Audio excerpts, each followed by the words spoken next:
Hey, what's up? What's up? Hey, everybody. Hi there. Is my mic working? Yep, I can hear you. And who are we talking with today? Give me 1 second because I think I'm not hearing you very clearly. Give me like Okay. 1 second. Yeah. Um, yeah. Can you speak again? Yep. What's up, guys? Hey, what's up? Yeah. Thank you so much for having us. So yeah, just a quick introduction. So my name is Harun. I am the CEO of Lens Protocol. Also, just a big quick background of myself. So my journey in finance began in the traditional credit sector, where I spent more than 5 years developing a deep understanding of the lending slash credit industry. And I also had the privilege of working as an analyst at ING and providing financial insights at Philips. And it was my adventure in the crypto world in, I believe, 2015 that opened my eyes to the unique challenges in DeFi lending. And this insight was pretty much the catalyst for founding Lens Protocol years later.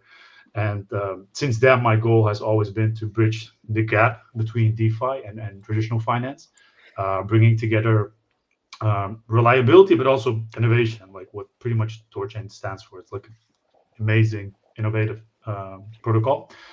And then Ahmed, my co-founders, also present. He's pretty much like a tech wizard with more than 10 years of experience as a full stack developer. And yeah, together as the founding team, we are determined to propel Lens Protocol forward, combining a wealth of industry insight and also just robust technical expertise to innovate and improve the DeFi lending landscape. Yeah, and that's pretty much about us and the team, and also just a quick introduction as well about Lens. So at Lens, we are like very much aware of the need for reliable and efficient financial lending systems, and our protocol is specifically designed for users that are looking for fixed rate and also fixed maturity lending options, but with a very innovative twist. So we use an order book based loan pricing model to ensure a precision, but also b transparency in all our services. So this means borrowers get a top quality lending experience, but what really sets us apart, in my opinion, is our offering of atomic on-chain issuance of debt tokens. So these are not only transferable, they are also tradable over the counter on secondary markets. And this opens up many opportunities for managing and also leveraging debt in ways previously unthinkable in the DeFi space. So yeah, we're pretty much here to transform the DeFi lending space, and we've only just begun, and we can't wait until our users get to experience it. Cool, man. Well, thanks for hopping on today. Just a quick intro for myself. This is Familiar Cow from the Nine Realms team. Thanks for hopping on, everybody. And yeah, thanks to Rune and the Lens guys for coming on. So yeah, I'd love to hear like more about everything that you guys are building behind the scenes, like especially why you chose to start building with THORChain, using it basically being one of the flagship lending providers for the THORChain ecosystem, and one of the three interfaces where you can actually take out a THORChain loan, which is pretty cool. So like, yeah, I'm kind of curious to learn a little bit more about just the history of the team and you guys. I know you gave a little bit of background on yourself. Like I'm curious, just like some simple things, like how big the team is, where you guys are, globally, yeah, and just like kind of the background and philosophy that drove you guys to start building with THORChain. Yeah, for sure. Thank you for this question. So our team is primarily based in Europe. Some of our team is also based in Dubai. Some of our team members currently are looking to migrate towards Dubai. Obviously, it has many reasons. Like it's pretty much the native capital for cryptocurrency. Like a lot of the big power players are in Dubai. Tax and regulation obviously has something to do with it. Um, and Sorry, I got lost. Yeah, yeah. So our team is 50 members big, which consists of 9 full-time members that are working, and 6 part-time, so on a call basis. So yeah, it's not the biggest team, it's not the smallest team. Some team members have bigger tasks, some have smaller tasks, but yeah, like 15. We're proud that we built such a big team. We just started with Ahmed and I, and we've slowly scaled up, adding more team members to our team. And our decision to integrate with THORChain was strategic and based on several key factors that align with our own vision for Lens Protocol. So first, THORChain's commitment to enabling layer one to layer one swaps is revolutionary. Nobody has done it before. They're the first one. Obviously, there are some people stepping up and are trying to do the same thing like Chainflip. But THORChain was definitely the first one, a very innovative future. And this future pretty much allows for seamless exchange of assets across different blockchains, which is critical for the kind of universal accessibility and efficiency you want to provide if you want to compete with like stocks or traditional finance. So I think that's extremely important.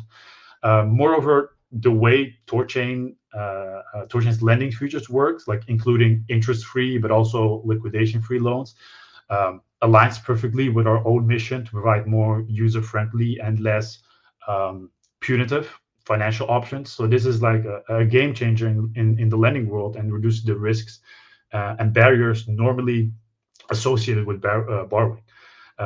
Obviously, you have another key feature that we also support, THORChain's Savers APY. It promises very competitive returns for savers and also encourages a healthier, more robust ecosystem for both lenders and borrowers. Like some of the APYs, for example, in USDC, it's like they're pretty much competing with centralized exchanges higher than some of the centralized exchanges. And like DeFi lending protocols don't even come in a neighborhood of the current APYs of THORChain's savers. So, and then obviously beyond the technical aspects, THORChain also has a very dedicated core team and a thriving ecosystem. So their commitment to innovation and community matches our values at Let's Protocol. The strength and activity of the THORChain community also provides a very robust foundation for growth and collaboration. Being part of such an ecosystem not only expands the capabilities and a potential revenue potential of our own platform, but also connects us to a broad network of users and developers. So a lot of the current user base of our network and some of the developers that are currently working for us have originated from the THORChain ecosystem, which is like obviously beautiful that you can network and connect like that through an ecosystem. Yeah, it's pretty incredible. Like everyone just like people just meet in the community, and then they're just like, oh yeah, Yeah. let's develop some kind of product here on top of this. And it's pretty cool that THORChain actually lets you then put that out to users, but then you can just monetize it and actually like create a business on top of like the core protocol there. So like it's pretty cool. That's what you guys have done. Are you guys just thinking about continuing just using THORChain's core features like swap, savers, and borrowing? Are you thinking about also adding support for other types of loans, but other protocols as well? I'm sure that's something you guys have probably looked at in the past. Yeah, we definitely have. So we are talking with some other swapping platforms. I don't want to give too much information because obviously I don't know if all these collaborations are actually going to materialize, if it's actually going to be beneficial for a protocol, because obviously THORChain is pretty much at the top of the food chain. What their offer is, it's very hard to compete with the current aggregation that THORChain supports, the current layer one to layer one swaps that THORChain supports. So it is something we are definitely working with. Also, something very interesting in the near future with BRC20 tokens and with ordinals that we are currently working on. But again, I cannot give too much information about that because I'm not sure how much of it is going to materialize. One thing I can tell you is one of our current roadmap bullet points is focusing on liquidity. So we also understand that like robust liquidity is like the primary backbone of any successful DeFi protocol, including THORChain. So soon you will have the ability to add liquidity to the THORChain network through our protocol, just ensuring that our platform remains fluid, efficient, and ready to meet the needs of our users. I feel like it's like one key aspect that was missing on our protocol, and I think like adding liquidity is like important just to support THORChain itself. Because it is the backbone of THORChain as well. So that is something we are currently working on. Cool. And so you guys only launched a couple months ago, right? Because you guys only, I think you had savers like and some swaps over the summer, but then you guys really kind of launched with lending, and that being like one of your primary things. Obviously, with you guys being like call it Lens, you're more of a lending focused thing. Is that more of the direction you guys are going to take, more towards like lending, or more towards being like a full featured like THORChain front end, where you just keep offering pretty much every primitive that's offered on THORChain in a really cool UI, or is it just kind of that's just the base, and then you can build off of that in whatever direction you guys want? Yeah, absolutely. So like I'm pretty excited to share what lies ahead for Lens Protocol itself. So we have a comprehensive roadmap ahead of us. To also answer your previous question, so initially we wanted it to be more lending based, which that is our primary goal, and obviously our protocol is called Lens, so we will have pretty much flagship the lending features of THORChain and also our own lending features of the peer-to-peer lending module, which is like primarily focused on delivering value and innovation to our users, just giving them the best user experience. So currently we are revamping our platform with a completely new interface designed for an enhanced user experience. So this update is designed to make our services more intuitive and accessible so that everyone from beginner level to expert in DeFi can effectively use our offerings. But we are also like thinking and just supporting the full suite of THORChain futures because it is so hard to compete with them. I have tons of like personal friends and people that I know in the crypto space that are asking me like, are these APYs of THORChain legit? Can I trust my money in the protocol? I want to earn some APY on my USDC. I want to earn some APY on my Bitcoin, and then like I have to explain to them that obviously there are some risks attached. Just like with everything, nothing is risk free. But like I'm just trying to explain to them the potential risk, which is pretty low if you compare it to other DeFi protocols.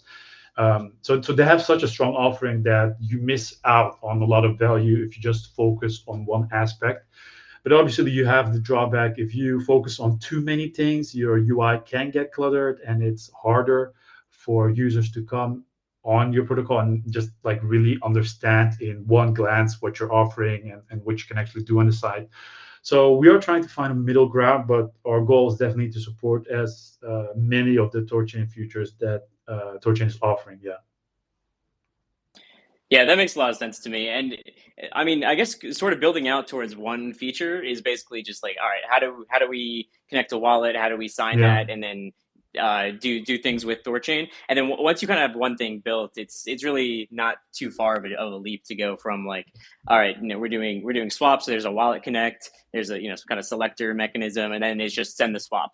And then it's Savers, same thing. Yeah. It's just you're just sending it to the Savers vault Yeah. instead. Lending, basically the same things. You're kind of building off the same building blocks the whole time, and just like building a cohesive product around that. Then it's just building a really cool UI that's obviously not too cluttered because you don't want people to get lost in the UI, and yeah, you just need to build something that's pretty cohesive all around, which I think you guys have done a pretty good job in doing so far. Thank you. Thank you. Yeah, I definitely do agree with you. Like at a certain point, like getting the UI, just getting the user experience to a very high level is probably one of the most mundane and like hardest tasks because it is yeah it's just like you can do it in so many different ways and it's hard to like A B test it um because you just need to actually just launch it and go live with it and just get user feedback and yeah, it's just hard.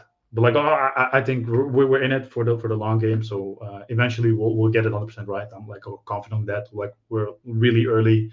I definitely think THORChain is like will be one of the biggest tokens ecosystem protocols in the crypto ecosystem for a very long time. I don't think they're gonna go anywhere. So we're early and we have a lot of time to perfect it. So like I'm confident that that will be taken care of.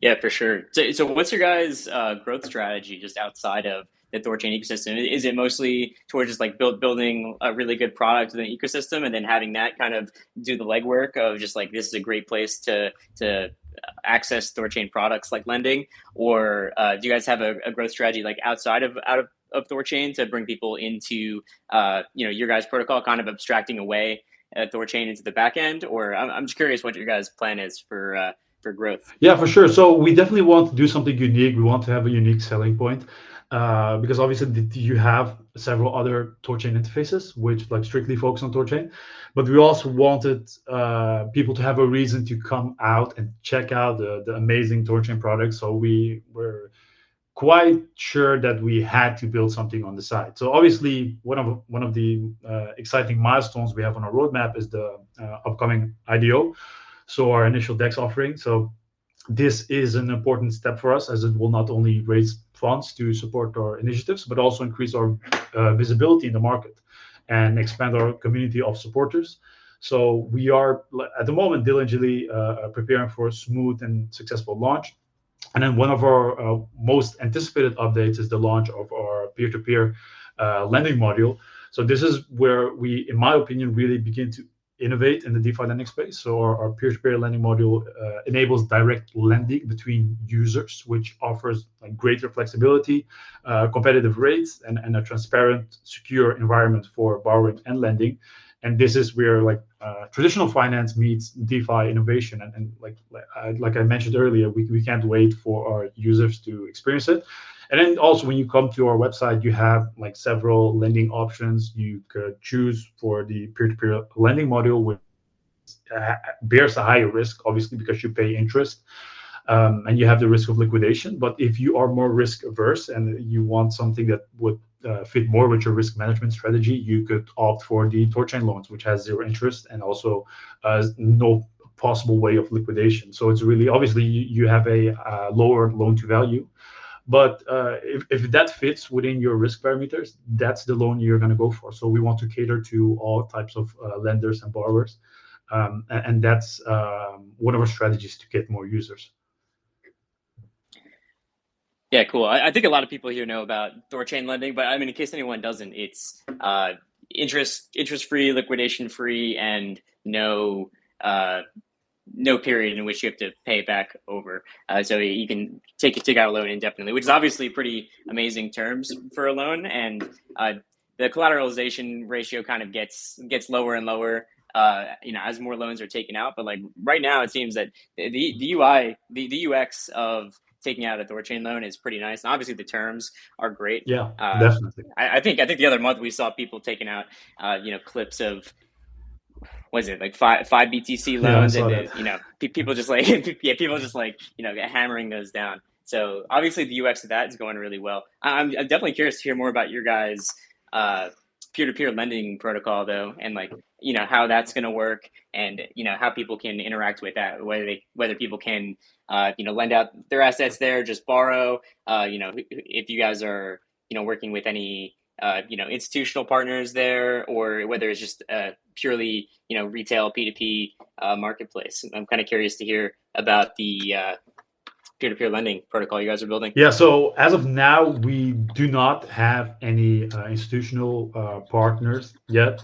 Also, we don't have any market makers active, although we are speaking with several market makers. But it is like very hard to market make on chain. So most of these market makers strictly want to do it off chain. They want to do it on a centralized exchange, which is obviously really hard if you're like trying to build a decentralized loan order book. But basically, to explain it in its most simplistic form, so like the crypto lending market is divided between off chain. So you have your Binance, you have your, for example, Bitfinex, then you have your on chain. So you have your Aave or Compound. So exchanges already use order books to price their loans, while lending pools, they rely strictly on interest rate curves. So as of now, exchanges dominate the market. So they provide 15 times more loans than any of the leading decentralized protocols. But so exchanges, they create efficiencies by centralizing all their operations. So trading and lending and risk is all together. But the problem is that this efficiency leads to isolation, it leads to limited composability, and obviously potential for frozen funds. So we believe that DeFi, or decentralized finance, represents the way forward. So if you look at like the Ethereum DeFi space or like the Arbitrum ecosystem, like it has matured to support a range of financial markets. So a lot of this growth is primarily, for example, driven by Uniswap. You have their fee 2, you have their fee 3.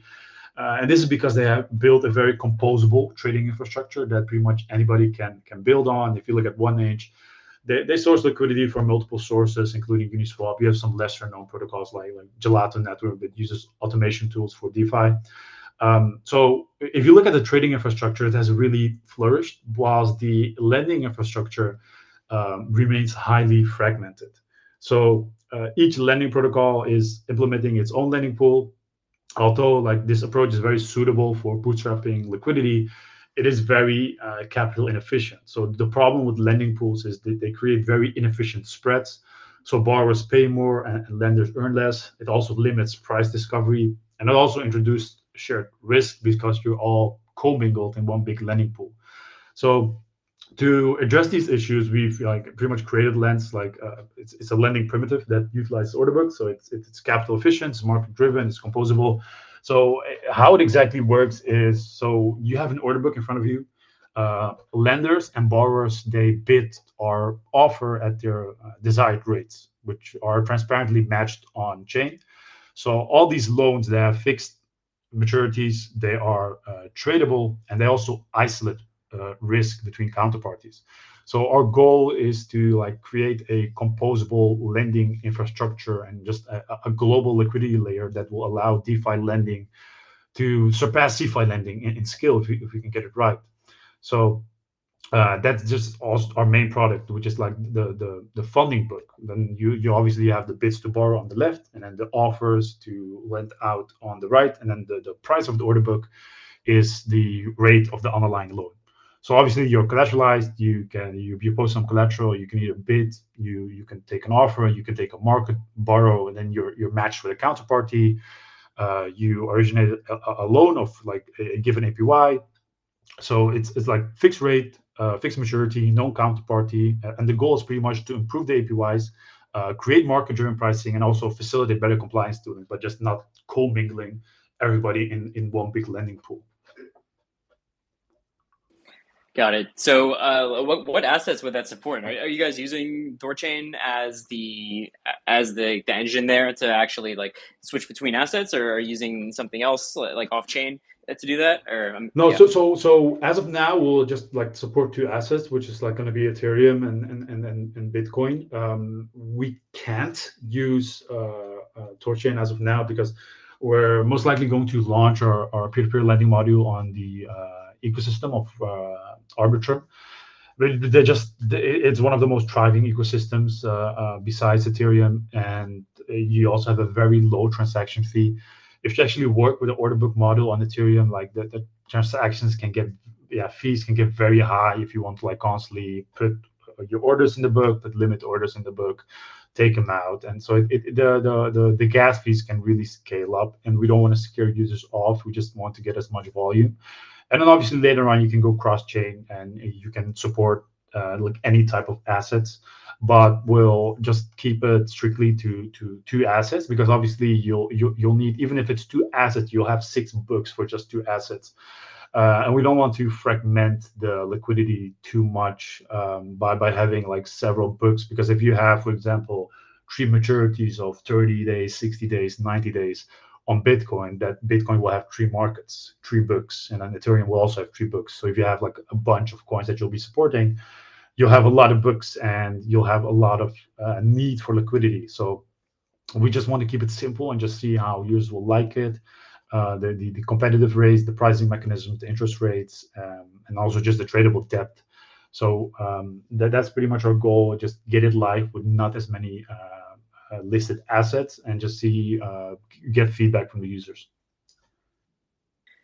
yeah, that makes total sense. And that's pretty much the strategy that we've taken. It just get something out the door that is focused and simple and works, and then you can iterate on it, and you can build out support for more assets, more time frames, or whatever, and you can just see what works in the actual market and what doesn't, because inevitably, like there's going to be some offering that's going to be much more popular than others, but people are going to gravitate towards. Yeah, for sure. Just like THORChain, Yeah. you see almost everything being on a lot of Bitcoin, it being yeah. on Bitcoin, Yeah. because it's really not available anywhere else. Where you see Ethereum kind of lagging behind in the lending space, just in terms of like how many people are really interested in it, maybe how many people know about it. So Yeah, I agree with yeah, you. it totally makes sense to have a focused launch there. Yeah, definitely. And in the future, we can also always switch it up. We'll have a DAO, we'll have a governance system. People can vote. People can make like certain proposals with their lens tokens, and then we can always pivot towards what the community wants, because obviously that's the most important. Because the community is going to add a lot of liquidity, they're going to bring a lot of volume, and they'll pretty much make or break your protocol. So I think it's important to listen to the community, but it's hard to know what the community wants until you give them something to experience and play with, and then they can make form their opinion. Cool. Yeah. So I definitely like to hear about the DAO structure and like your guys. So everything that's coming up in the future, besides the actual product, you guys are obviously doing an IDO sometime in the future. So Yeah. any kind of details about that, just like the DAO, like how things are progressing, from like the governance standpoint, and like, what is the lens token? Like, what are you guys gonna do with that? I'm sure people want to hear about that. Yeah, Uh, for sure. So yeah. with the lens token, obviously you can both vote on whitelisted assets, currencies, and like any like even oracles, like improving loan contract creation, like earning fee rebates that we'll be offering, and also like steering project futures and just evolution. Just your straightforward like tokenomics, like most protocols have. As far as IDO details, so most people have obviously seen on our Twitter that we're going to launch at Ape Terminal. So I would definitely keep an eye on all their social channels for more information. We ourselves are also waiting for more information to announce an official date. So also keep our social channels in your notifications or anything else, so you don't miss anything about our upcoming IDO. So the price will be set at 2.5 cents at the IDO offering. So with a fully diluted valuation of 12.5 million, which is definitely on the lower side. We just want to keep it as low as possible to have a lot of organic growth. And I believe the max allocation is 1K per user, and they are using a lottery system. But I would definitely double confirm on the Ape Terminal site itself. And then also, obviously, a lot of people are wondering about airdrops. So we have some things in mind, but we are not 100% sure about the legality of this yet. So we still need to consult with our legal team before making any announcement on this. But that's pretty much what you can like look forward to. We're also just talking to some exchanges, which I'm not sure if it will or will not materialize. So that's something to look forward to as well. But we are looking to launch in January. So keep a close eye for updates. It's gonna go fast. Yeah, I mean it's January already. That's like right around the corner if it's coming in January. Yeah, So definitely. cool.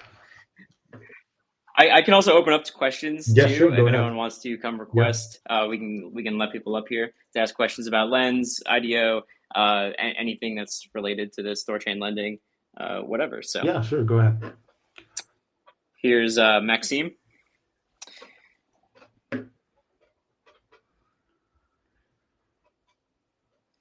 connecting. Connecting.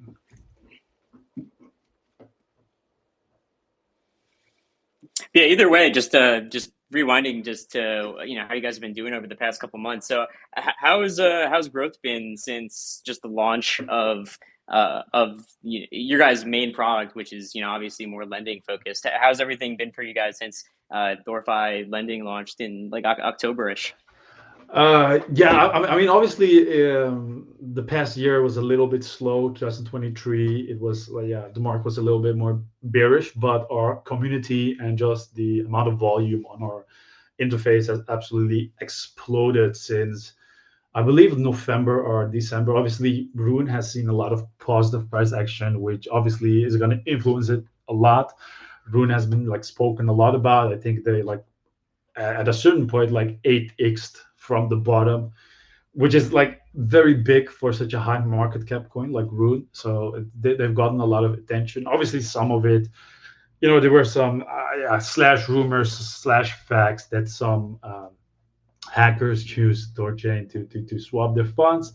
Whether that was like positive or negative, it did bring a lot of eyes to THORChain, and users or just retail finally seem to realize like, hey, you can like swap Bitcoin to Ethereum and Ethereum to Bitcoin or to Bitcoin Cash or to Litecoin just to decentralized through to THORChain. And I feel like not a lot of people were actually like fully realizing the potential. And I think part of it also has to do with the, like, centralized exchanges are becoming less trustable. You've seen a lot of centralized exchanges going bankrupt. So where in the past they were like, okay, we don't need THORChain, we could just use a centralized exchange. Some of them, but nowadays, like, every if you want transfer or swap big amounts of asset, you need to KYC with pretty much any exchange. So now, like, I'm happy that people are finally realizing the potential of THORChain, and what it actually brings to the DeFi space, where it's like permissionless, is decentralized, and you can pretty much swap very efficiently between, like, blockchain networks, where you don't really need an exchange anymore. So yeah, our growth has really exploded the last few months, which I'm, like, obviously very happy about. Awesome. Yeah, that's great to hear. And like I'm sure Thorify Lending has done a lot for that. And it's really just good for the THORChain ecosystem as a whole. More and more interfaces, that's just it increases the sensor resistance of the network. It just gives users more options. And say they don't like one option, they don't want to swap on this one DApp, this one wallet. They can make the choice to say, I'm gonna take out my loans here. I'm gonna manage everything on this other one. And if they make it some kind of decision I don't like or whatever, then you have the freedom and choice to do whatever you want. Yeah, and like some people, like, offer, like, or transact fees for swaps. Some do it for lending. Some like, don't do it for any type of transactions. So obviously that also has a lot to do with what interface they're going to go with. I think in the end, obviously, all of the protocols are going to, like, charge some type of fee, which is going to be higher or lower depending on the interface, because you just get so much traffic, and at a certain point you need to also, like, capitalize on that, earn some revenue for your own interface. But yeah, I'm, like, super happy that it's, like, really catching on, and everybody's realizing the potential of it. Brought up Professor to crypto. What's up? There you go. So appreciate you. I had a couple of quick little questions. One, so I know you've been live for a couple of months now. Do you have any examples of revenue that you brought in from your loans? Yeah, so as of now, we have a 0% fee on, like, any type of lending.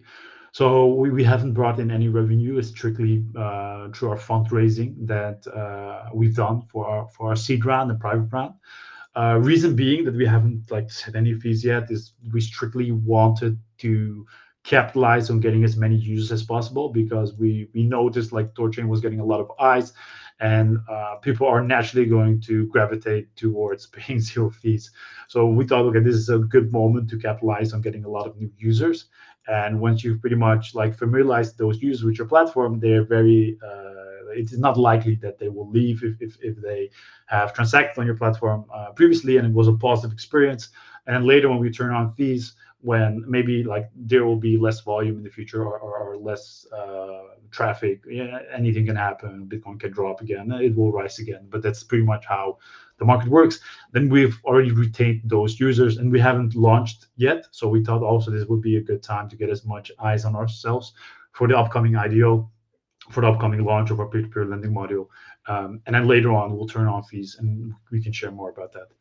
All right. Well, that's why I saw the 0%, but I mean, the reason why I asked was kind of the question is, obviously to sustain the project, you keep it going, you got to bring in revenue. So when you turn on those fees, obviously, you can't give numbers right now what you're going to charge, but what's the plan for the project to use those fees to support liquidity and the investors in the chart?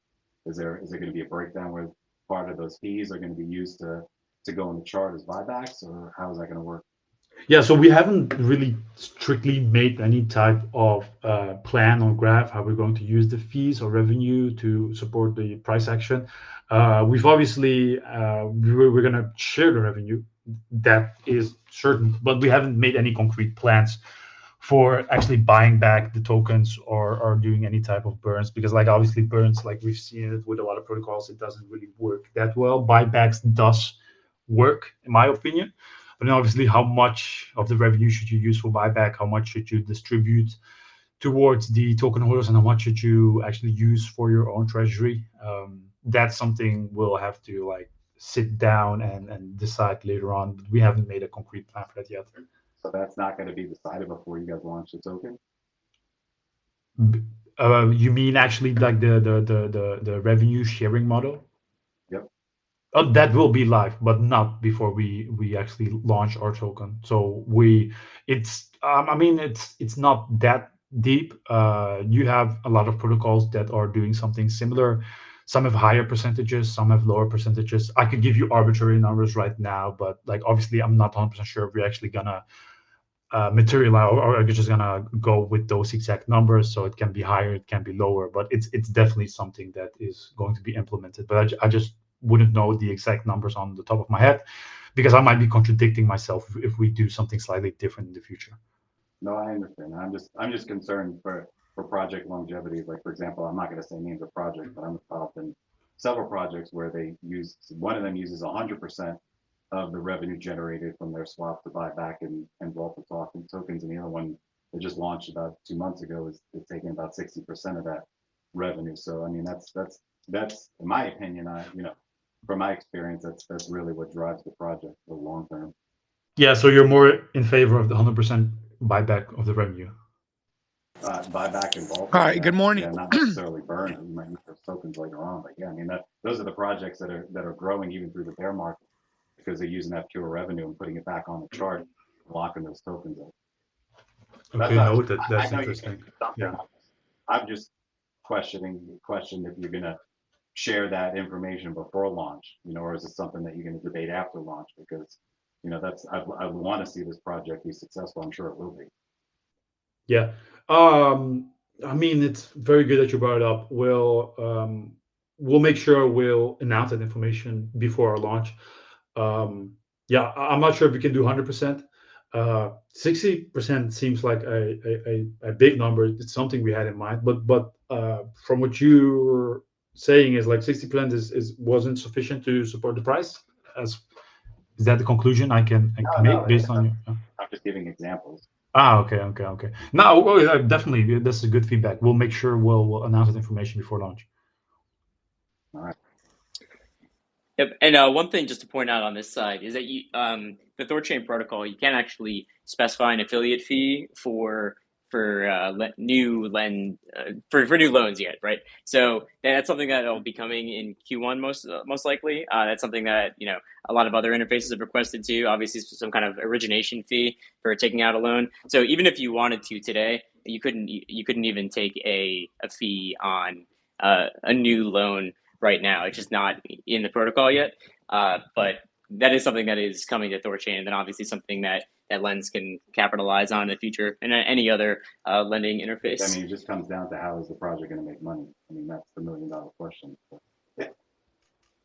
Yeah. So obviously through the THORChain affiliate fees, and we'll also have a interest fee like rebate on the peer-to-peer lending module. So we won't charge any fees for borrowers. So borrowers can come onto a protocol, they can borrow any amount of money.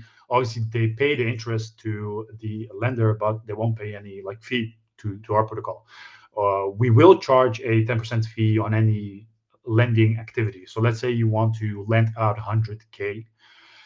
So initially for a transaction for lending out your 100K, we won't charge any fee. But if you earn, let's say 3K, we'll charge 10% of that 3K. So we'll only charge a fee on the interest that you'll be earning. So we'll charge $300 on the 3K that you'll be earning.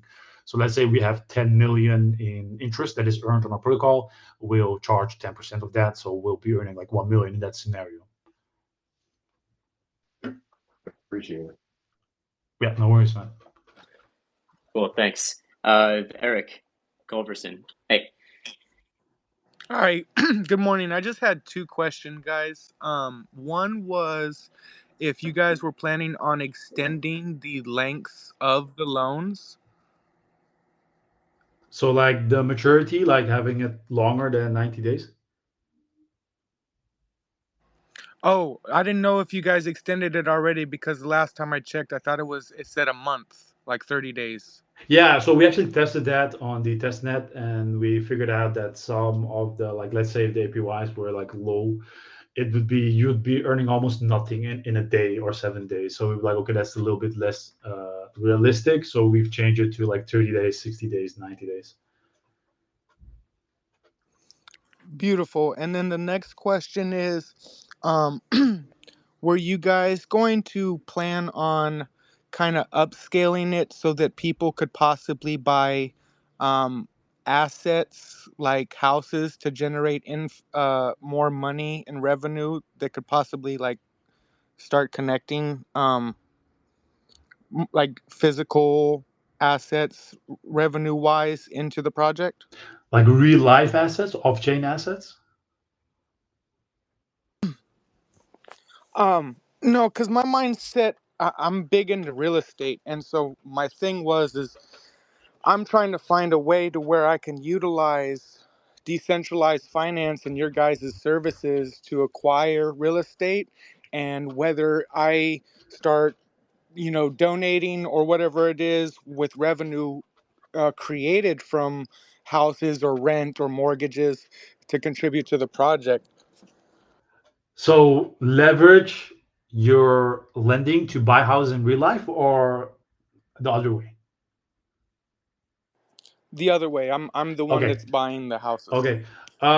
So that's something extremely interesting. We do need to partner with like institutional partners to have that materialize, which is like really hard for DeFi protocols when it comes to like regulation, and especially regulation in the real estate industry. So some of our team is still based in Europe. We are looking to migrate to Dubai, which like we will migrate, and it could mean that some of those offerings we can materialize. But as of now, no, I could not tell you confidently that that will be possible. Definitely not now. Okay, awesome. Thank you so Yeah, much. no worries.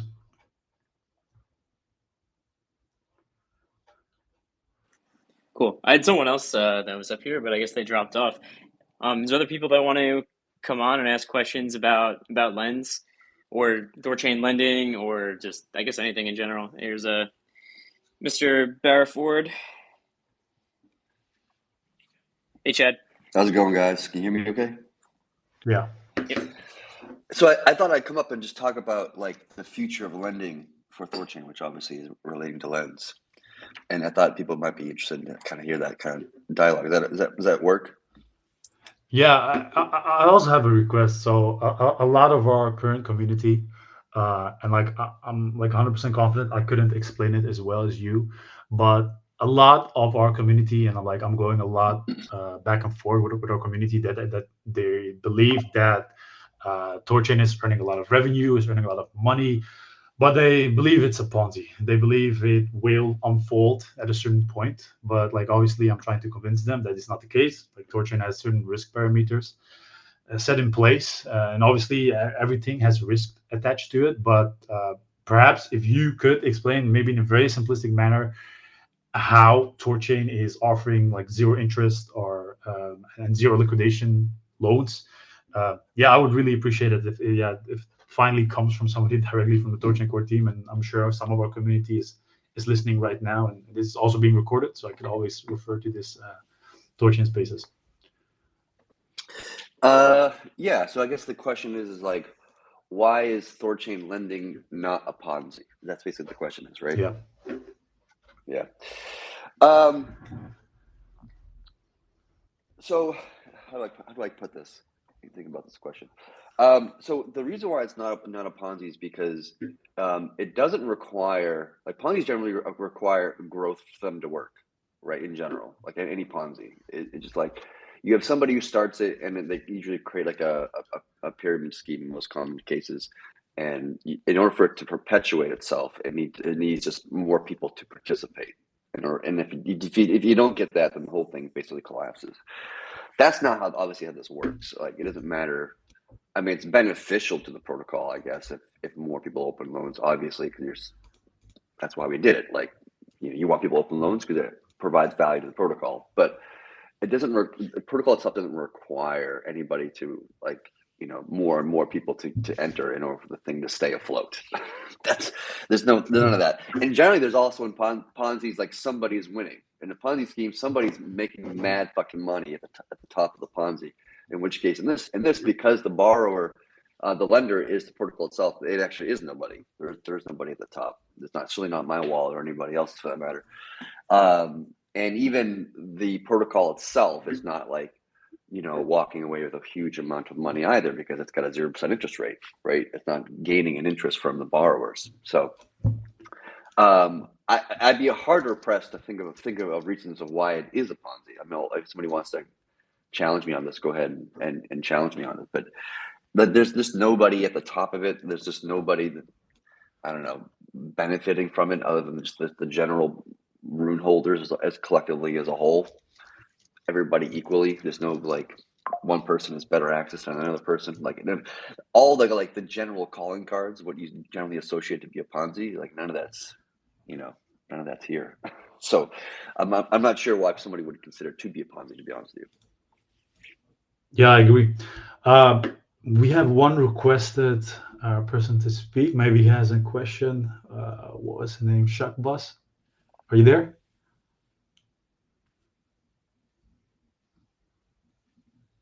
He might not be there.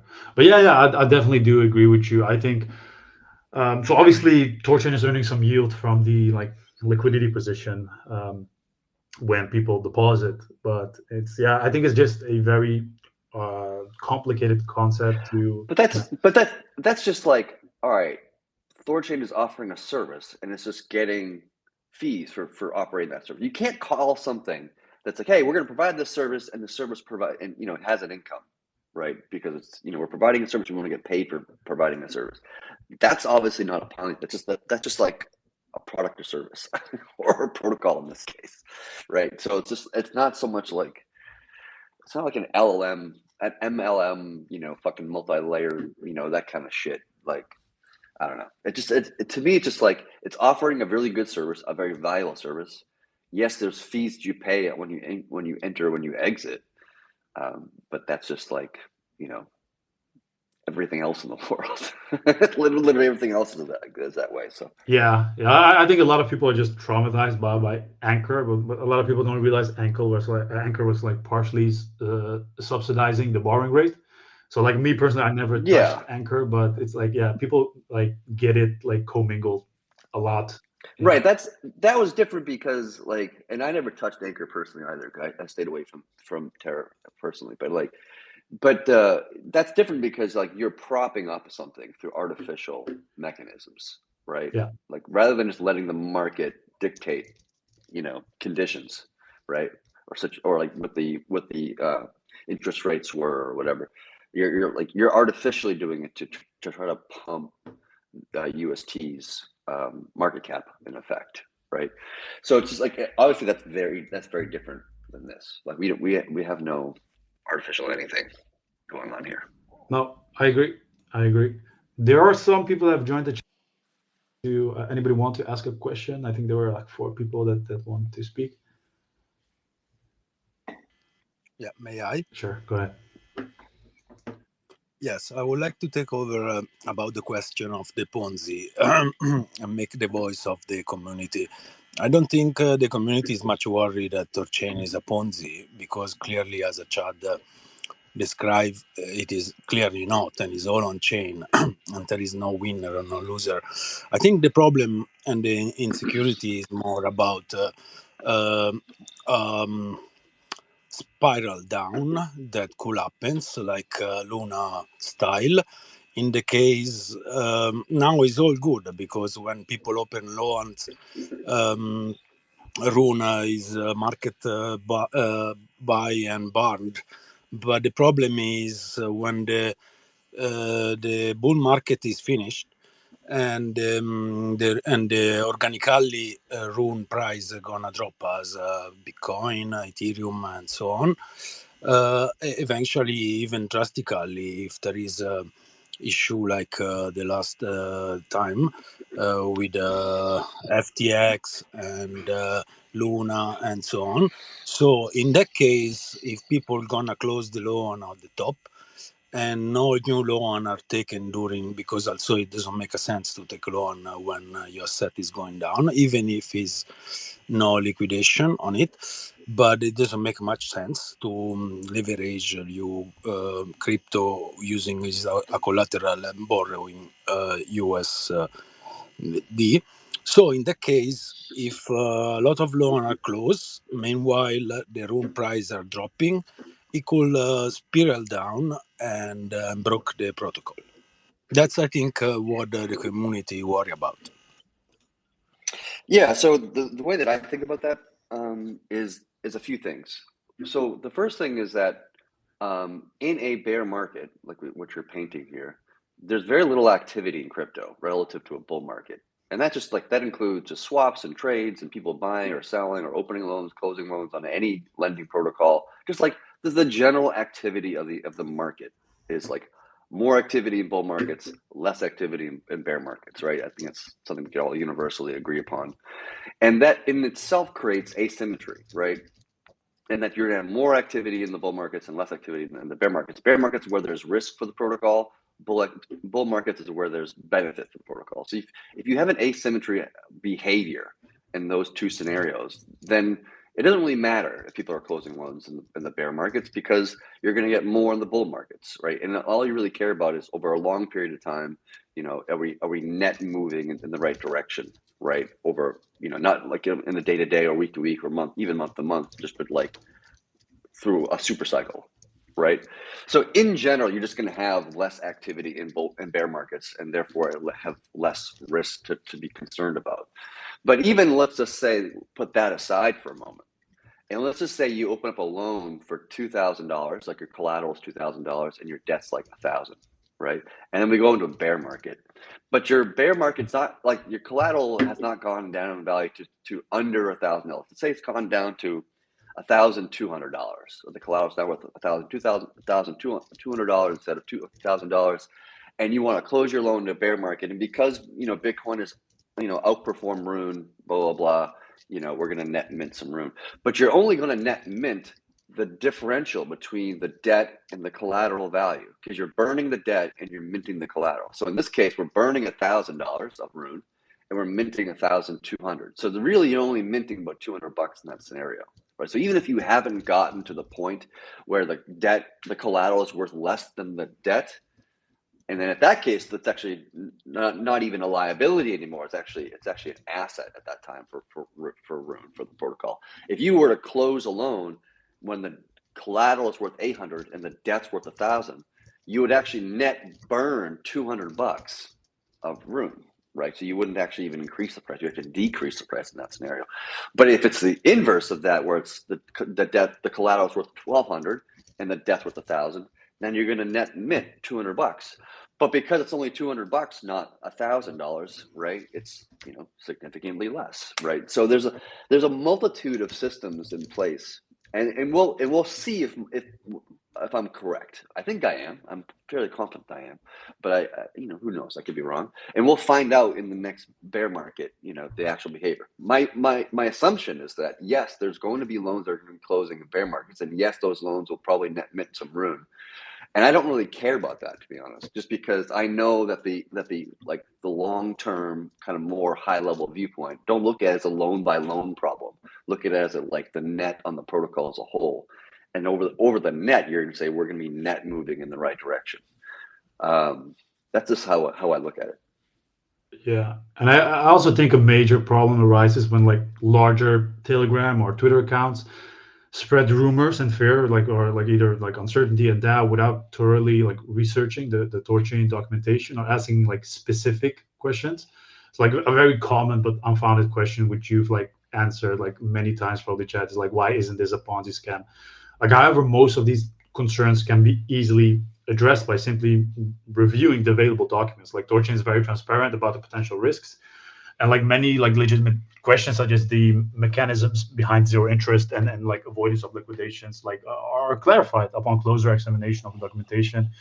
And I think this misunderstanding often leads to skepticism about seemingly impossible claims that THORChain is making. But yeah, I do have some questions to you, Chad. Is swap order books something that is happening in the near future, and when do you think the Arbitrum chain will be added, if it will be added? Obviously, if there's enough incentive for that.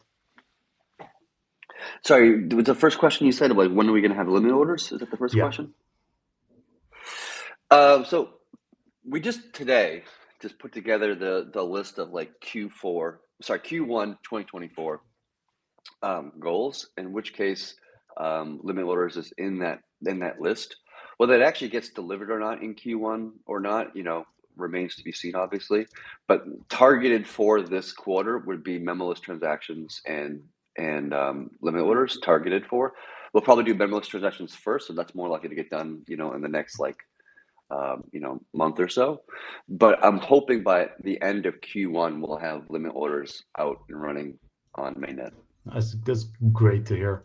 And yeah, If not Q1, then definitely Q2. Like I'll push hard and make sure it's done by end of Q2. But I think hopefully it'll get done in Q1. yeah. Obviously, sometimes THORChain delays, but it's for good reasons. Like the security of the protocol is like probably the most important bullet point that THORChain should adhere to.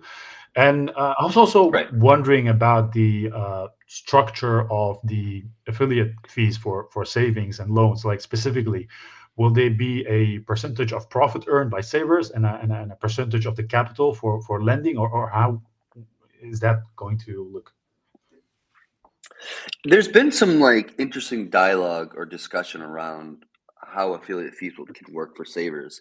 And there's been some push. I know, I think THORSwap has been kind of pushing for this, for example, of not taking any kind of affiliate fee on the entrance of a saver's position and just taking it off the exit, and then taking off of the yield of the exit. So if you earned, $1,000, whatever, then it'll take 30 bips or 50 bips or whatever the thing is on the $1,000 that you earned, and not the $10,000 that you deposited to begin with, right?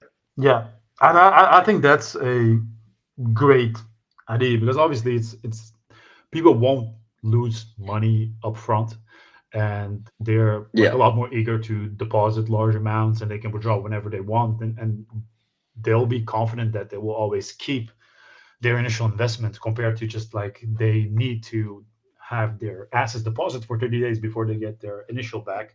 So I definitely think that's a great idea, and then you could even increase the bips if it's too low, but yeah, that can always be discussed. I think technically I think it's technically possible to have that behavior today in your UI. You can just not charge on, don't put your affiliate fee to 0 on a deposit.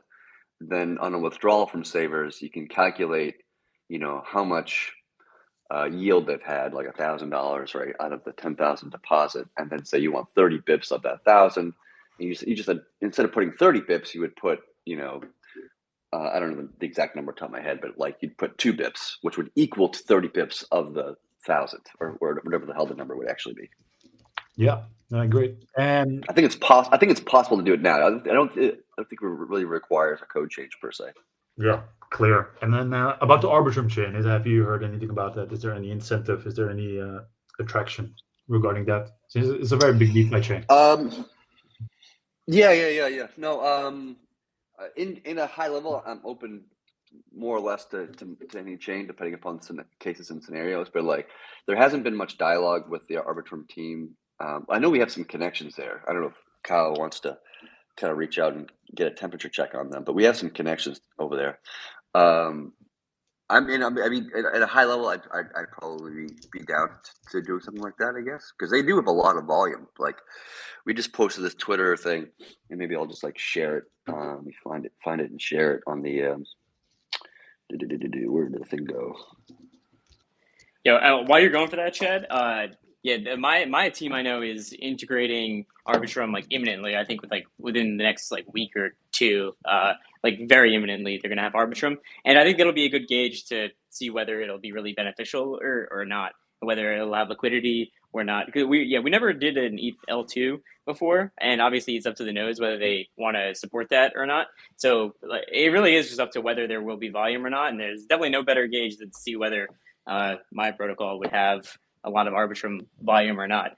But I think there's been some hesitancy around just adding ETH L2s kind of just off the rip, just because we already have ETH L1, and we really don't know which are going to be the long-term successful ETH L2s. Yeah, it's hard. With any kind of certainty. Yeah, it is hard because there's a lot of things to be concerned about, not concerned about, but be conscious of, and things, for example, operational. when we add a new chain like Arbitrum, we have to add more infrastructure to the nodes, right? And so nodes have to increase their cost of operation, and hopefully we get enough yield from that chain to offset the operational costs for the nodes, which is probably fairly significant for L2s because they're more computationally like intense infrastructure. That's one thing to be aware of. The second thing is that like we don't actually have to do Arbitrum directly. We can do it through Ethereum. Like we can connect to Arbitrum through Ethereum and then carry on. So it's possible to connect without having a direct connection, right? And then there's benefit to that too of like we only have so much security that we can hold in our network any given time. We can't just add every chain underneath the sun and then expect them all to be deep pools. That's probably just not practical, right? And at least not in the current moment. Maybe in 5 or 10 years, when Rune's price is much higher than it is now, that becomes more practical. But in the current moment, like we can't just add every chain under the sun and then expect there to be enough liquidity and depth to those pools to make them, usable or very, very efficient systems, right? So, and not to mention that we also have like most of the spot trading in crypto, it's just Bitcoin ETH, right? And so you have this really like this reduction in value. For every chain that you add to THORChain, the next chain you add will probably have less and less and less and less value contributed. And then you also have to deal with the complexities around like, well, we have to build the chain client, we have to launch the infrastructure, we have to maintain that code base, we have to deal with outages and like problems that chain like have and that's been a huge drain of our resources as a dev team. Like we don't get things delivered like new features and whatever, in part because we're like in the trenches dealing with AVAX inscription fucking nightmares and other things, right? So it's like there's a heavy cost to adding new chains in general, and we have to be weary not to just like YOLO, let's just add all the chains and everything will be fine. No, it's not that simple. And then if we can like inundate ourselves with operational costs, with maintenance costs, with outages, with like all sorts of things, if we overdo it. Yeah.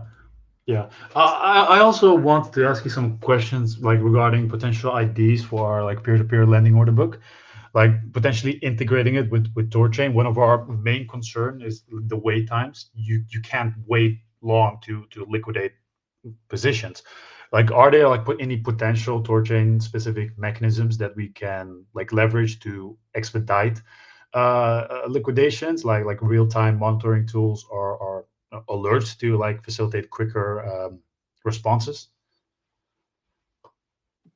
Sorry, liquidations of what? Of like assets. Like let's say we like with our peer-to-peer lending order book, like you have a specific like liquidation that obviously right now we're going to launch our peer-to-peer lending order book on Arbitrum because of the low transaction fees.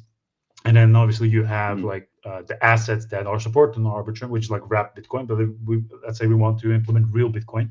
One of the bottlenecks that we're dealing with is the potential wait times to liquidate positions. So you can't wait long to liquidate positions. And obviously THORChain has some wait times. Is there any like possible mechanisms we can like leverage to fasten or expedite liquidations? If you wanted to, like, if you had some Bitcoin and you wanted to dump it in, liquidate. Yeah. Well, the only thing that you're concerned about in this scenario predominantly is just the inbound speeds. Yeah. Right? Because the outbound speeds, like the swapper clout and whatnot, like that doesn't really matter for you because it's already liquidated Exactly. at that point, right? So you really care about the inbound stuff. And the inbound stuff really at that point is mostly just confirmation counting.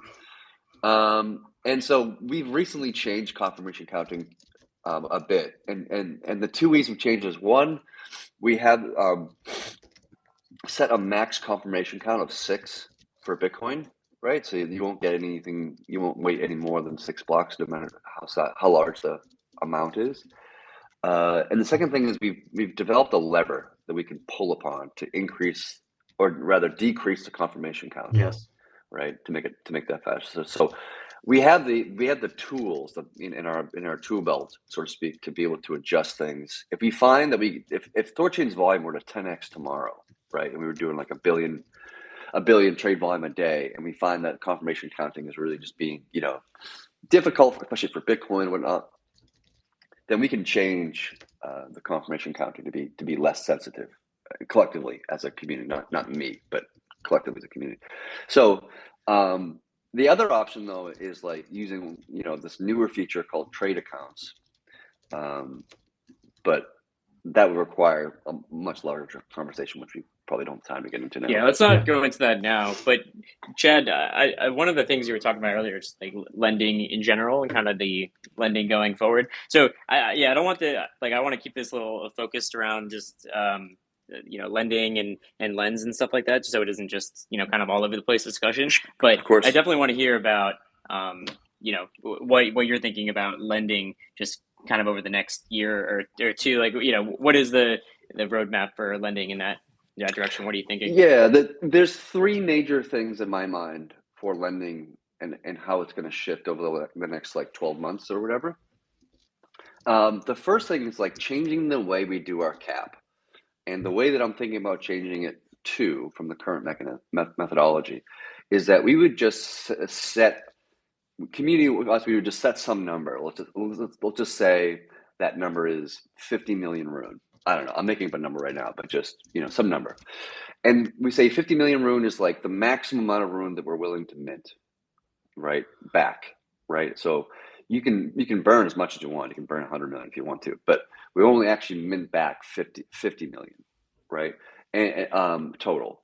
And so by doing so, it caps the risk of the protocol can take on. Because if the collateral value exceeds, or the derived asset value more accurately, exceeds 50 million rune, anybody who wants to liquidate their derived asset, i.e. or close their loan, would just get a haircut, right? Pay an extra fee. Right? And how much that fee is relative to how much beyond the 50 million we're talking about here.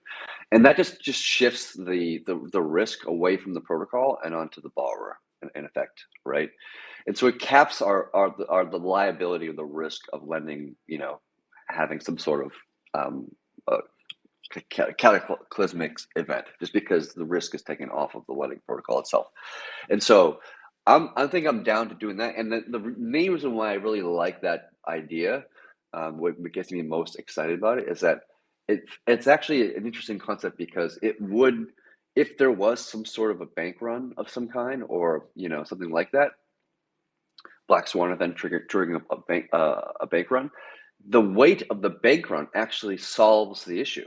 The act of the bank run running actually closes the bank run. It actually makes the bank run end, in a sense.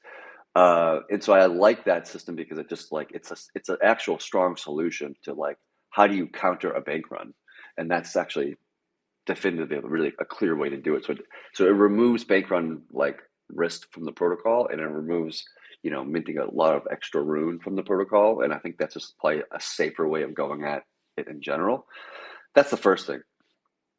The second thing I'm really down to do is set the CR just be a static 200% for min and max. So it's just LTV is always going to be 50%, just static like that. And the reason why I want to do that is because it's much less risky for the protocol to do a 200% CR than it is a 500% CR. And there's a whole list of reasons why that is, and maybe I shouldn't go into too much in the weeds, but it just makes lending a lot less risky for the protocol. We also get less value out of each loan that's open. The protocol benefits less from those loans than it does from a 500% CR, which I'm okay with. I think that's fine. If we're willing to scale lending to be 50 million rune, whatever the hell it is, then I'm okay with that scenario. And I'm actually very okay with the risk of lending in that scenario as well. People are scared of lending in a way, right? And people are scared of the algo stable in a way, thinking that those things are the risky thing. Honestly, it's not. It's not even close. The riskiest thing to lend to THORChain right now is not lending. It is not derived assets. It is not the algo stable. It's actually Savers. Savers is actually the most risky protocol or feature to the protocol, to THORChain, than anything else. And I would argue a really good margin, right? Which is something I want to fix in Q1. But I think that's what I want to see. I want to see 2% CR, just hard locked, LTV 50%, just set there. And then the third thing we can do is just add more assets for collateral. Right now it's just Bitcoin, ETH. We could add Doge, we could add BNB, we could add AVAX, yada yada yada yada yada, and we could add more collateral assets to the network, but not Rune. Rune probably should not be included in that list of collateral. Yeah, hi guys, can you hear me? Yep. Basically, I just wanted to clarify, based from everything what Chad just said, so basically the whole model kind of works like this. So if there is any net positive of collateral, so that positive amount, it pays retail investors because you're selling an additional amount of Rune to cover that amount. If it's net negative, then the collateral owner pays for it. Is it correct? Sorry, can you say that again? I'm not sure if I followed you. Okay, so basically, like, if, let's say, a person, he takes a loan, he provides collateral, and et cetera, et cetera. So what happens if this collateral, let's say, becomes net positive, and you're talking, let's say, like 50%, maybe even more, and he decides to make a claim? So this extra net worth, it's paid by the retail investors because you're selling Rune to cover that additional amount. Is it correct? Yeah, so in hypothetical, somebody opens a loan with Bitcoin as their collateral. Bitcoin outperforms Rune by 50% or whatever the hell it is. The extra Rune required to be able to acquire the collateral value, the purchasing power required to get the collateral value back, would effectively come from Rune holders, because it would net mint a bunch of Rune and sell that Rune to acquire the Bitcoin this particular person's loan. Correct. Okay, and then one more thing which I would like to clarify. So, for instance, if it happens the case, so you have a certain algorithm in place. So if, let's say, just give me a minute, I'll try to formulate. Okay, so basically, like in theory, how everything works. So you let the price of collateral to fluctuate from point A to point B. And if it happens the case that, let's say, the price reaches B amount, so let's assume like Bitcoin price increased by 20%, are you then exchanging all the Rune collateral to Bitcoin, or are you keeping in Rune and you're only making the exchange when the person decides to claim his full collateral? Yeah, nothing's happening while the loan is open. Events only occur when they open the loan or when they close the loan. Anything in between those 2 points in time, nothing's happening. Okay, understood. Thanks. Yeah.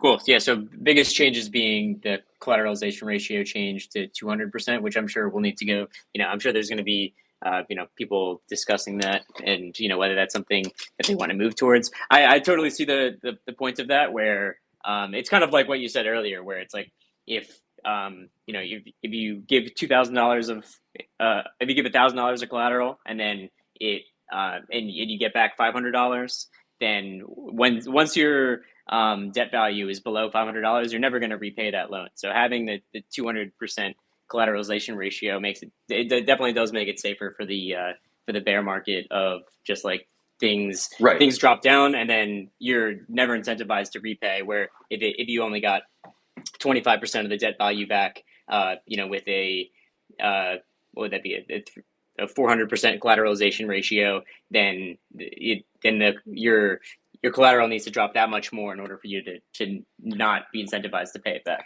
Right. So if you had two scenarios where everybody had a 200% CR and another scenario where everybody had a 300% CR, and then you went to the bear market, the percentage of loans that would be where their collateral would be underneath the debt would be much higher in the 200% scenario than in the 300% scenario, right? And because of that, the liability on the protocol is actually much, much less. In fact, those loans that are below the value of the collaterals below the debt, it's no longer a liability. It's literally removed as a liability. It's now an asset for the protocol. And so you can look at the numbers of like how much risk the protocol is taking on, and you will actually find in a bear market that as we get down, like the prices go down, you'll see the liability increase, and then you'll see it like level out, and then start increasing, even though the prices continue to dive, runes continue to go down, Bitcoin continues to go down, blah, blah, blah. You will see like a natural thing happen where like it'll level off, and then the liability will start increasing. The liability will start decreasing during the bear market, which is counterintuitive. But that's all because as more loans get closer and closer to that kind of flipping from the collateral value being below the debt value, the liability is decreasing, and then all of a sudden it becomes an asset and it becomes counter to the liability.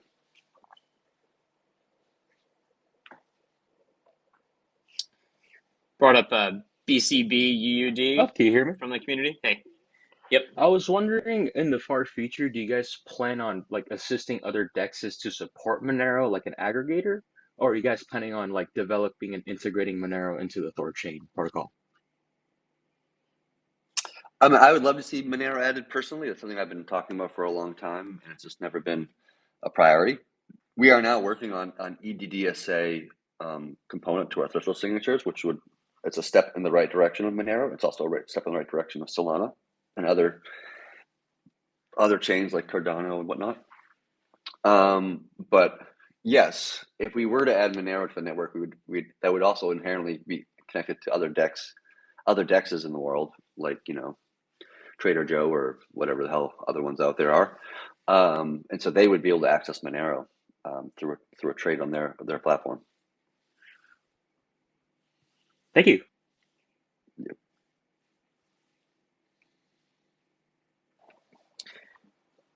Cool. Thanks, guys. And yeah, Tarun, any of the closing thoughts that you want to say just about Lens, or just anything that's upcoming for you guys?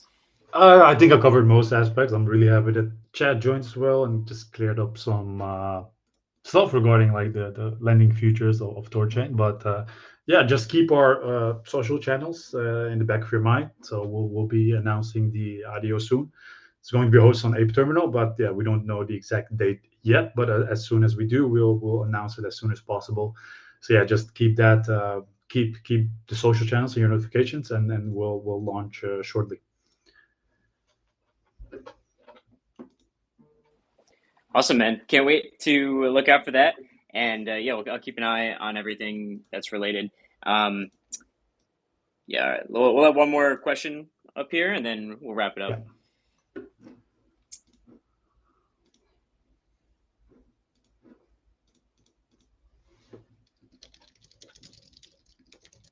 There we go. Grok Enjoyer. Hey. Hello, can you hear me? Yeah. Yep. Yep, we can hear you. And Lens, we can hear you typing as well. Apologies. Great, thank you. I've got 3 quick questions. First one, I was wondering, oh, sorry, I've just got,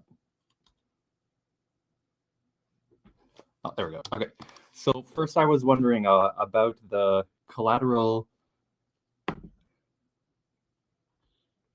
sorry, feedback. So the CR about loans, I've heard it a few times mentioned to be changed to 200%. I was wondering if that's just an idea still, or if that's actually going to happen.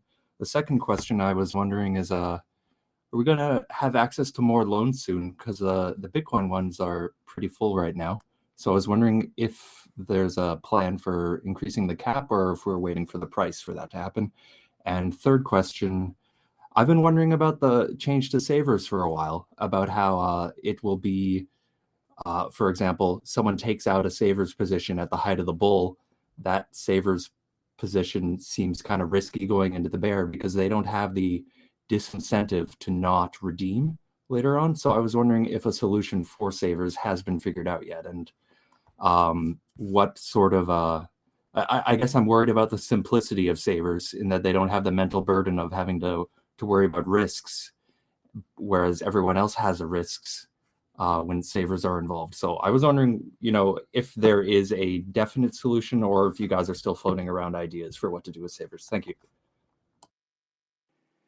Yeah, to answer your 3 questions. Number 1 was about the 200% CR. That's not definitive. That's just my personal recommendation when I'm advocating for in the community. I haven't heard much pushback from that. I don't think anybody has kind of argued against me or, in this regard. But that's something that I've just been advocating for. It's not definitive. We need to probably do an ADR on this topic if we were to do it, and just take a vote from the operators to determine if we're actually going to make that change or not. But my recommendation is to do so, just because I'm willing to trade less value for the protocol, less gain for the protocol when loans are opened, in order to acquire less risk for the protocol in bear markets and that stuff and that such. That's that. The second question you asked was about what was the second question? I kind of forget now. It was, do we wait for the Rune price to go up for more loans to be taken out, or is the cap going to be increased? I think there's actually like a bug with THORSwap's UI where it wasn't allowing Bitcoin loans to be opened when there actually is space. And I think last time I looked, I think we're like 70% full on the lending cap as it is now. So I don't think we actually need to increase it at this particular moment.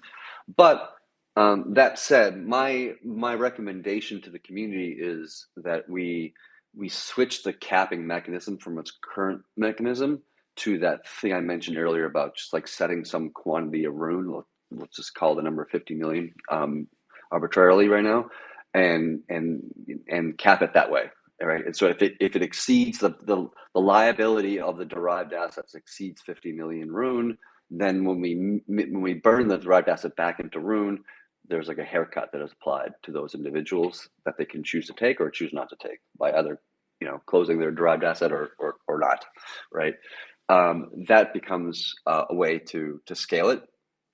And we can scale it 50 million Rune, 100 million Rune, 500 million Rune. They can go as high as you want to, but the community would just have to determine like how much risk do we want to take on with this thing, and then we just kind of move that cap as we feel confident about the lending design in general. And then the third question you had was about savers, I think, right? Savers, like I mentioned earlier, like to me, savers is the most risky component of THORChain, and I much more so than the algo stable or lending or these things, and it's for the reason that you're talking about, that you referenced here, that like, and especially when it came, I was less concerned about this, and then we added stable savers, and that to me was really significantly increasing the amount of risk that savers is applying to the protocol, right? And that's which is why I started talking about synth circuit breakers and this kind of stuff back then, and I've been still advocating for it. And hopefully we're going to see this done in Q1. But the design that I'm advocating for at this time that I would recommend to the community is similar to that same mechanism for derived assets, in that there's a cap, and if it exceeds the cap, then the haircuts are applied to people holding the asset. So it would, in that scenario, we would just say like the cap for synths is like 60%, synth utilization. And if it goes 61 or 62 or 63, whatever, the LPs in the protocol are not taking on that risk, right? Of that, the 61 or the 2 or the 3, still taking on the 60, but not the 61, the 62 or 63 or 70 or whatever.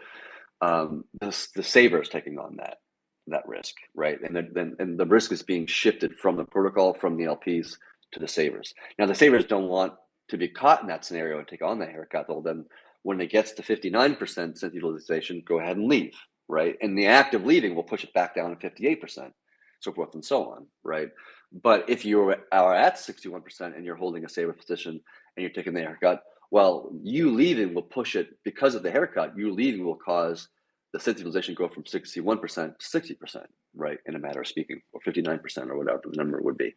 So it's a way of like to shifting the liability away from LPs and away from the protocol onto the holders of the assets. So they're taking on more risk at that time, but they're not like, they don't have to leave. They can just stay there, and that's okay. Again, they're not taking on, the LPs are not taking any more risks right there. They can just say, you know what, I don't want to take on that 1%, haircut or whatever the hell the number would be. I'll just wait until somebody else takes on that haircut, or till Rune's price goes up, or market conditions return to, better conditions, whatever. Right. And so like, they're not taking on a loss per se at that moment. They only take the loss on when they leave, which is perfectly fine, because the LPs aren't taking on the risk of the 61, the 2, or the 3, or the 5, or whatever, right? And so they're not taking on any additional losses beyond the 60, which is what they're often to have. Does that make sense? Any questions? It's a lot of words. So it seems like it's going to be up to the savers to somewhat actively watch their positions to see when they're uncomfortable about, I guess we can call it savers IL. Yes, but the difference here is from what you generally see in the market is that savers are doing this not on a user by user basis. They're doing this collectively across the protocol, right? So it doesn't require every saver to look to monitor their position. It just requires some percentage of them to do it, right? Like if you're approaching that 60% mark, right, and you're about to hit 61, 62, or 63, whatever, anybody can leave at that 60% to push it back down to 59. It doesn't matter if it's me or you or somebody else. It's just a collective thing is that the community is doing collectively. So it doesn't require everybody to pay attention. It just requires some people to pay attention, or if you don't really want to pay attention because you don't want to, then that's fine too. And you can just kind of, just sit on your hands, and that's fine as well in this scenario.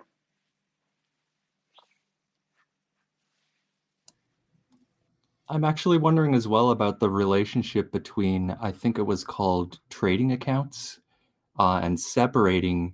Like it seems to me like it's meant to separate ARBs from synths. Were ARBs using synths contributing to the risk, or was it only the savers with the synths? So ARBs do use synths today to ARB the pool, which makes streaming swaps more effective. But when a ARB mints a synth, they are contributing value to the pool, like the pool is becoming deeper, but they're not taking any of the yield. They're opting to take 0% yield for contributing to the pool depth, right? And that yield they would be collecting is actually not being collected by them anymore. It's being collected by the LPs, right? So ARBs do use the synths today to ARB the pools, and the value of that earns goes to the LPs today. And so trade accounts does kind of flip that a little bit, where trade accounts is like ARBs are no longer using synths, which means there's more synth space for savers rather than for ARBs. It kind of separates the two, using two different assets so they don't kind of like stampede each other, in a matter of speaking. But then we also get, just like ARBs get 2x more capital efficient with trade accounts than they can acquire with synthetics. So ARBs actually become much more powerful with trade accounts, which is obviously beneficial for the protocol. And when savers now just have more space, the more people can add, right? And replace the savers, the ARBs that were there before. I would have one more question. So what is the lens role in all of this? Is it gonna to be only one intermediate allowing to take loans on Rune? Also like interest-free loans. Is it gonna be done through Lens, or is it gonna be one of the many companies allowing to do this?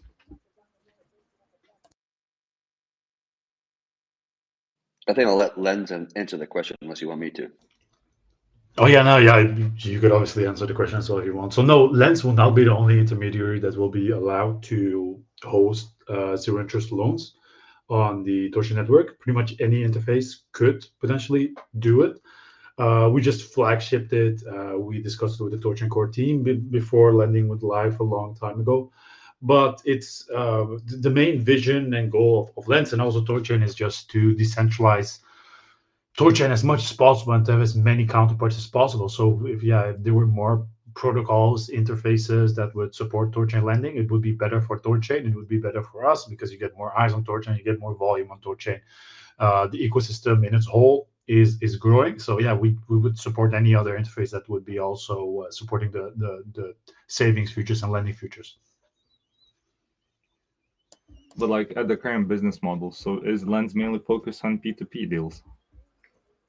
So it goes both ways. So we can charge affiliate fees, hopefully in the future, also for the lending futures. Obviously, we also support swaps, which we can charge affiliate fees for. And then obviously what we, Chad and I discussed earlier on, so THORChain Swap had a proposal where you actually like charge certain bips for exits.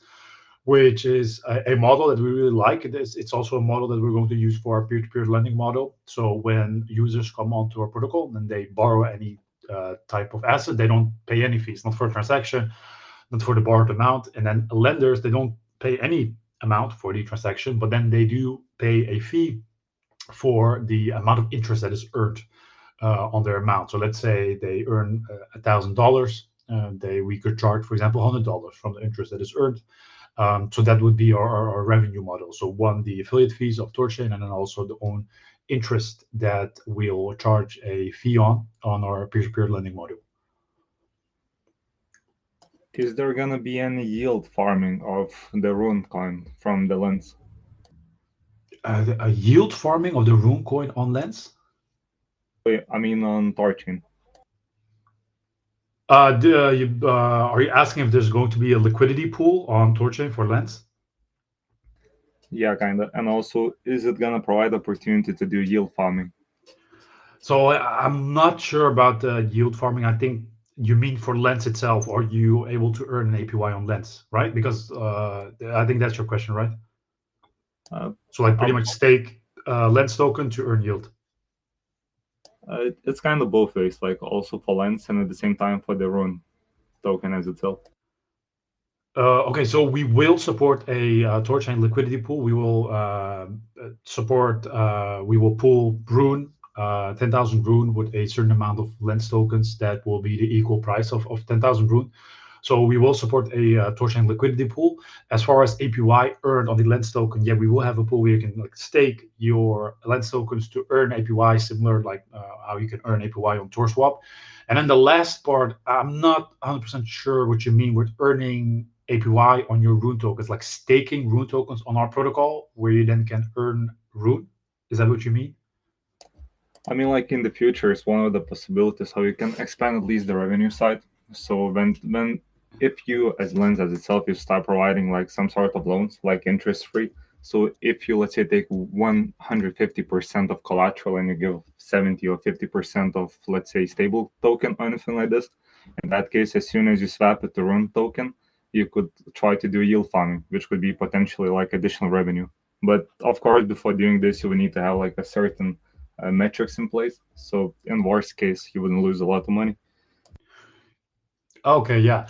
So we don't have anything planned for that as of now. But obviously, in the near future and the longer future, that could be a possibility. But we'll just strictly do no zero interest and zero liquidation loads through THORChain, and then you'll have the regular peer-to-peer lending model through our platform, which you would pay interest, and you could get liquidated.